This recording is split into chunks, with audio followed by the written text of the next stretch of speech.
আমি মন্দিৰলৈ অহা লক্ষ্য প্ৰধান লক্ষ্য ৰঘুনাথৰ দৰ্শন কৰা সেইটোৱে আমাৰ প্ৰধান লক্ষ্য এই মন্দিৰ প্ৰাংগণত। কিন্তু আমাৰ আকৌ তলে তলে এটা লক্ষ্যও আছে।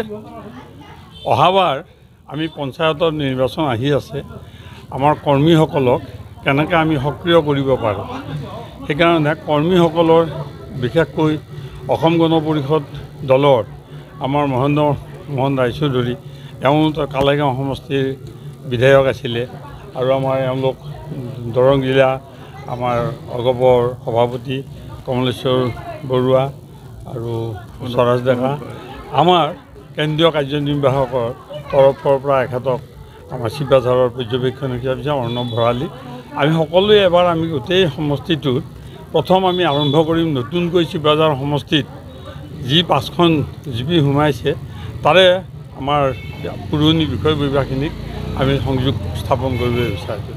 কৰ্মী আৰু আমাৰ মাজত সংযোগ স্থাপন কৰাটোৱে আমাৰ মূল লক্ষ্য আৰু আমাক যাতে ৰঘুনাথে আগতকৈ 1985 চনৰ যি অগপ আছিল তাতকৈও যাতে আমাক শক্তিশালী কৰি ৰাখে তাৰ কাৰণে এখেতৰ ওচৰত আমি শৰণ লৈছোঁ।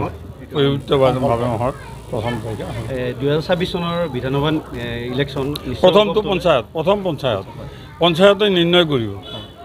যদি পঞ্চায়তত অসম গণ পৰিষদৰ দলৰ কৰ্মীসকলে সক্ৰিয়ভাৱে আগবাঢ়ি যাব পাৰে তেতিয়া ডেফিনেটলি আমি মঙলদৈ সমষ্টি আৰু শিৱাঝাৰ সমষ্টি আমি অগপক লাগে বুলি দাবী কৰিম।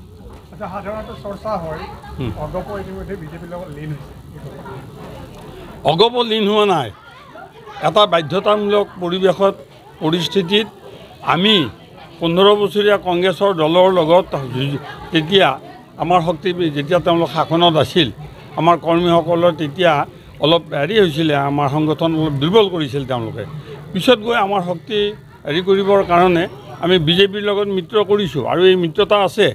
এতিয়া মিত্ৰতাৰ ধৰ্ম ৰক্ষা কৰি তেওঁলোকে আমাক অগপক তেওঁলোকে আধা আমাক আধা দিয়ক এইটো আমাৰ দাবী।